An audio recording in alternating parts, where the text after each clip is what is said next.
पास कोई सूचना ही नहीं जा रही है या फिर वो नहीं आ रहा है, फिर गलत बात है।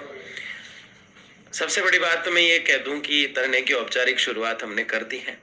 कल किस तरह से धरना रहने वाला है और परसों किस तरह से रहने वाला है, ये सारी चर्चा आज की इस लाइव में हम करेंगे। सारे साथी जुड़ जाए, उसके बाद जो है हम इस मुद्दे पे चर्चा। आप हमेशा झगड़ा करते रहते हो, मैं आना चाहता हूँ, आप बुलाते नहीं हो, तो आप परसों जरूर आइएगा, ठीक है ना। मैं पूरी बात बताऊंगा कल किसको आना है और परसों किसको आना है, इसलिए सब लोग बने रहे और शेयर करते रहे। अगले 5 मिनट तक आप लोग शेयर ही करेंगे ताकि प्रत्येक व्यक्ति तक ये आवाज चली जाए और प्रत्येक व्यक्ति जो है इस मिशन में अपने समय की आहुति दे पाए। कि कई किंतु परंतु आए। हमें पहले करदनी थाना जो है धरने के लिए बताया गया कि आप वहां चले जाइए। हम अपनी जिद पर अड़े रहे कि हम वहां धरना नहीं करेंगे। करदनी थाना एक बैकवर्ड इलाका है जहां कभी मीडिया भी नहीं पहुंच पाती, जहां ना अपने मुद्दे को हम उठा पाते। हमारी प्रायोरिटी शहीद स्मारक थी और शहीद स्मारक ऐसा कोई व्यक्ति नहीं है आप में से जो नहीं जानता है।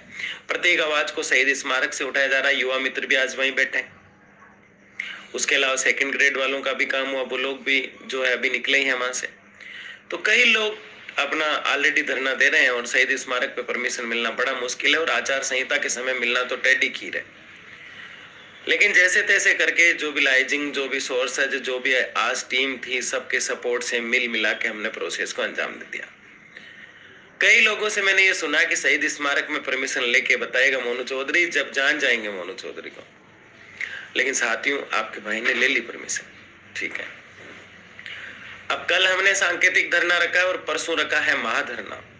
महाधरने में आपकी उपस्थिति सबकी मुझे चाहिए, राजस्थान के प्रत्येक ठेकाकर्मी की चाहिए। और ये संख्या जो दिख रही है मुझे 256, ये संख्या बढ़ाओ मेरे भाई। मैं आपको 5 दिन बाद नहीं कहूंगा कि इसको बढ़ाओ। इस दिन के लिए मैं आपको पिछले 3-4 महीने से कह रहा था कि इस संख्या को बढ़ाओ। और आज वो जब शुभ घड़ियां आई है, जब हम उस दहलीज पे खड़े हैं कि अगला कदम हमारा जीत है, उस समय हम 300 लोगों तक भी मेरी आवाज नहीं जा रही है।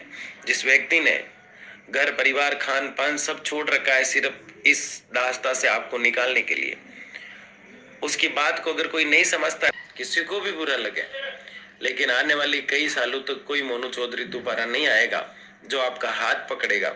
अगर मैं बिकता साथी हूं तो रातों रात बिक जाता, लाखों करोड़ों में बिक जाता। लेकिन मैंने आप लोगों के पीड़ित चेहरे देखे हैं और उस पीड़ित चेहरे को ही मुझे लड़ने की क्षमता, उस पीड़ित चेहरे से ही मुझे लड़ने की क्षमता मिली। आप लोगों से मैं कहना चाहता हूं कि ये इस मौके को हाथ से नहीं जाने देना है। कमल कुमार शर्मा, सेंट्रल पार्क, जयपुर से धन्यवाद। आप संघर्ष करो, हम आपके साथ हैं। राजस्थान, धन्यवाद धन्यवाद। जो लोग आगे वो लास्ट तक बने रहे। आज की जो सबसे महत्वपूर्ण चर्चा है, मोहनलाल जी, सरस डेयरी सीकर जी, धन्यवाद। मोनू भैया जिंदाबाद, आप सब जिंदाबाद हो। अरविंद यादव सर, नमस्कार। वालों के लिए कुछ क्या, केकड़ी वालों के लिए सर फाइल की न्यूज बताओ। अरे भाई साहब, कहाँ हो फाइल वाले? पहले आओ परसों जयपुर, झालावाड़ से, बिल्कुल मॉडल स्कूल से उदयपुर। फाइल की आप लोगों की भीड़ पे डिपेंड होगा परसों। अब आपका सवाल ये हो सकता है कि कल आना है कि नहीं आना है, परसों आना है कि नहीं आना है। तो मैं बता रहा हूं, कल आपके डिपार्टमेंट में कुछ मजबूत लोगों को आना है। एक कार्यकारिणी बना रहे हैं हम लोग, अलग अलग डिवीजन बना रहे हैं हम लोग। तो कल मजबूत लोग ही आएंगे जो बात बड़ी मजबूती से कर सकते हैं, रख सकते हैं। दूसरी सबसे बड़ी बात, परसों राजस्थान के हम परसों सबको कल एक साथ सबको क्यों नहीं बुला रहे हैं? कल सबको एक साथ इसलिए नहीं बुला रहे हैं कि एक तो आज न्यूज मैंने लेट बताई आपको, क्योंकि परमिशन ही हमें लेट मिली। तो लोगों के दिमाग में ये रह जाएगा यार हम पहुंच पाएंगे कि नहीं पहुंच पाएंगे। इसलिए कल धरना है, ऐसा नहीं है कि धरना नहीं है। कल एक सांकेतिक धरना है, कम संख्या वाला। परसों महाधरना है भाई, बहुत बड़ा धरना। और मैं ये चाहूंगा कि राजस्थान के किसी भी डिपार्टमेंट का व्यक्ति हो जो अस्थायी निविदा अटेंडर थ्रू, एनजीओ थ्रू काम कर रहा है, उसको अपनी उपस्थिति देना है वहां पे।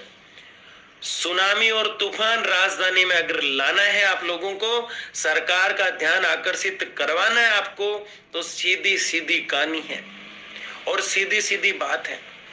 परसों प्रत्येक व्यक्ति को अपनी उपस्थिति देना है। परसों का आपका संख्या बल बता देगा कि आप इस गुलामी से निकलना चाहते हो या नहीं निकलना चाहते हो।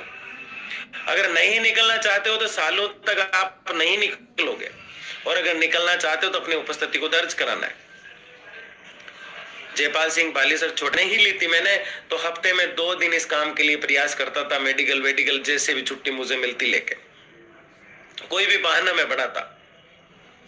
आज भी जब मैं स्टडी कराता हूं, वहां से कॉल आते हैं, मैसेज आते हैं, मैं उनका रिप्लाई नहीं कर पाता। बच्चों को मैं कभी एक्स्ट्रा पढ़ा लूंगा, पहला कर्तव्य बन गया। मैं भी कब तक लड़ पाऊंगा जब जरूरत है, जब आप नहीं आएंगे। और इस तरह से क्यों कह रहा हूं, ताकि आप जाग जाओ।